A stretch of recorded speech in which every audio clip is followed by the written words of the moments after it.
over there. Pogacar is also there with 18 minutes right now. Since the Silas dressed in gold, Mr. Tadej Pogacar, the Slovenian, took off. 18-16.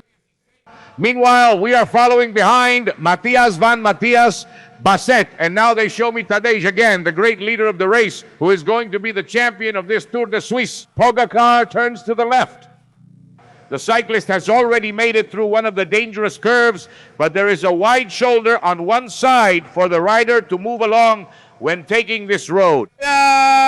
Very slim, lenticular rear wheel, high profile on the front wheel. And we'll be right back with this monster, this beast. A break with GW. Bicycles made for winners. These last kilometers are brought to you by EW Bicycles, the brand of Colombians. Well, where's Mati coming from? He has about 2 minutes left to reach the finish line. Matthias Basset, who is the star of the show right now, is wearing number 7 as if for a tune-up. Number 7 is the one he's wearing on his back, and I'm back with Lucho. The battle on the road is for second and third place. First place is not in danger. Go, Lucho! There he is, Tadej Pogacar. Yes, sir, there's nothing anyone can do. He's the man riding right now, Tadej Pogacar. We're still waiting for Narvaez and Wilco Kelderman, but they won't change anything. The real fight is for second place on the podium. Basset, who is the man riding, and is already approaching the final meters to reach the finish platform, the finish line, while we're following Tadej Pogacar, leaning there on the right side of the road. He's still celebrating Matteo van der Poel. He knows what's coming and didn't put on his jersey. He just stayed there totally relaxed. I think he's definitely going to get a little warning. If I were the sponsor, I'd tell him, hey, it doesn't look good aesthetically either.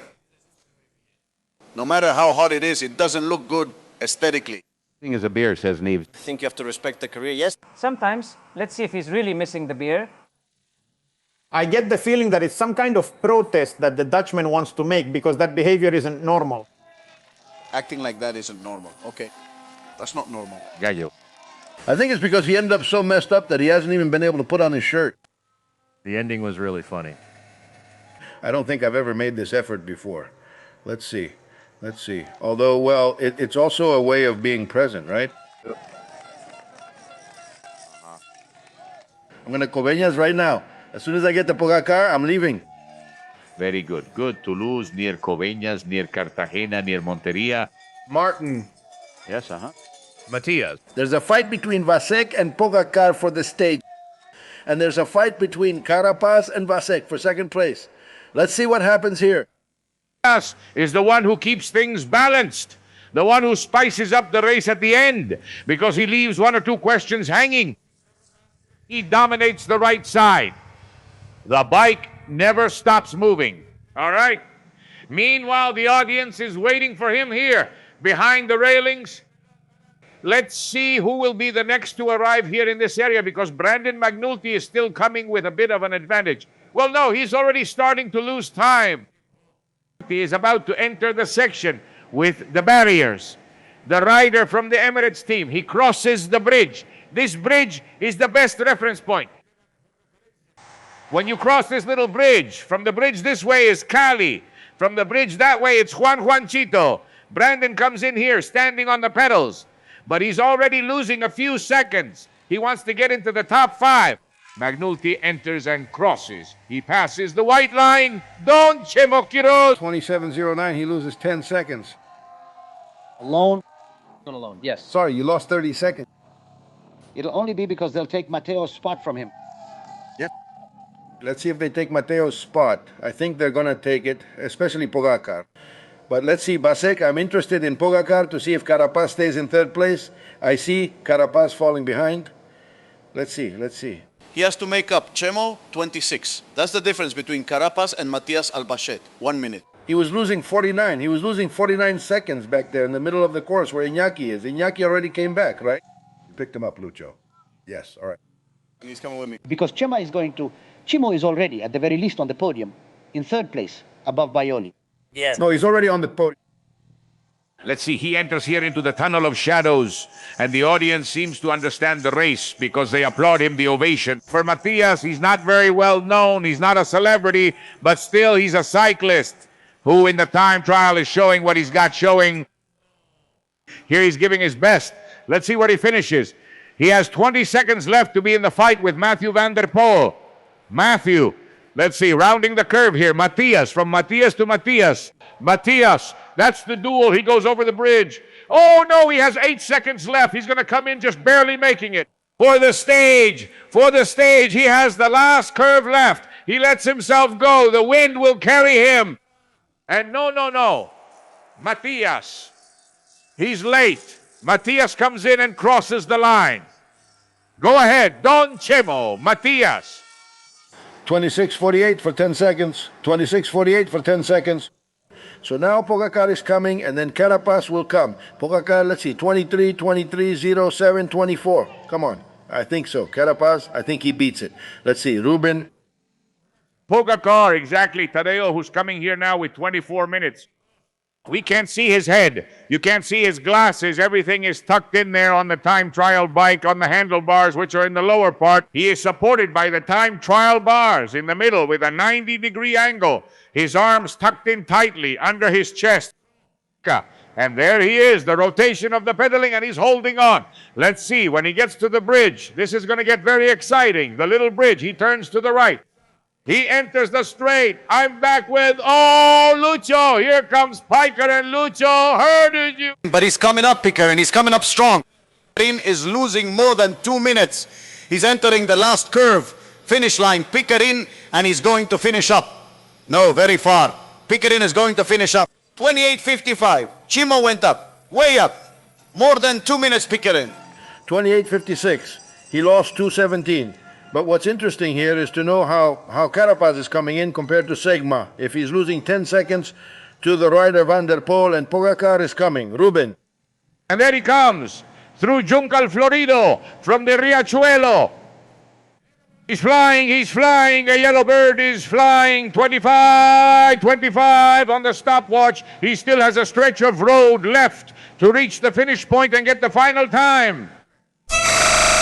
And to know if Mathieu van der Poel has to get up from there and gather all... 1 minute left. Ruben, he has 1 minute left. Now 58 seconds. Sure. Let's see, with the bridge. 1 minute. This is going to be right on the edge. Pogacar increases it, keeps up the pace close to 500 watts. He's giving it everything. He's going to ride over the last stretch with DW Bicycles, with all our sponsors. At the finish, the cyclist who will be the champion of the Tour de Suisse, Don Lucho, I hand it over to you. Tell me, how much does he have left?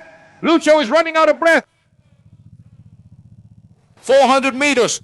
No, he has left here the Tour. It's Andrea Baglioli who's also going to finish at the top, very far. Andrea Baglioli finishes around 28:16. My dear Chemo, Baglioli went quite high.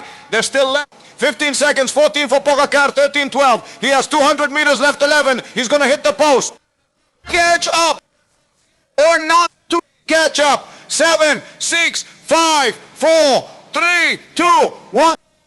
It's over. He won. He won by half a second. He won by just 100. He won by just 100. Pogacar, 26:37.99. Come on. I think he beats Mr. Pogacar by just 100. He wins the stage. Pogacar by 31 hundredths. Gaspier, look, he said, he took it from me by 31 hundredths. Let's wait to see when Carapaz arrives, because Pogacar is still the leader, undoubtedly. Let's wait and see. Basset remains. Basset was there. How much? Basset was there. Matthias Basset was at 4:16. He lost how much? He lost 10 seconds. Now he's at 4:34.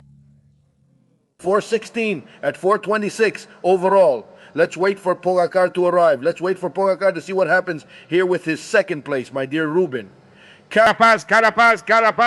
Richard, who is the one we're missing. Here he is in a cloud of photographers, the cyclist Pogacar, talking to everyone. But Carapaz is the one we're interested in, so we can put together the standings with Matthias Basset, the great Carapaz. It really struck me. It caught my attention, and everyone's the gesture of Mathieu van der Poel. He tossed the bottle aside and laughed, saying, "It can't be, but I had it in my hand." This 31, Ruben Carapaz, 131. Loses by 1 minute, 31, Richard Carapaz. I think he's 121 behind the rider. 130 from base. And that, because of that, he's 121 behind Basset.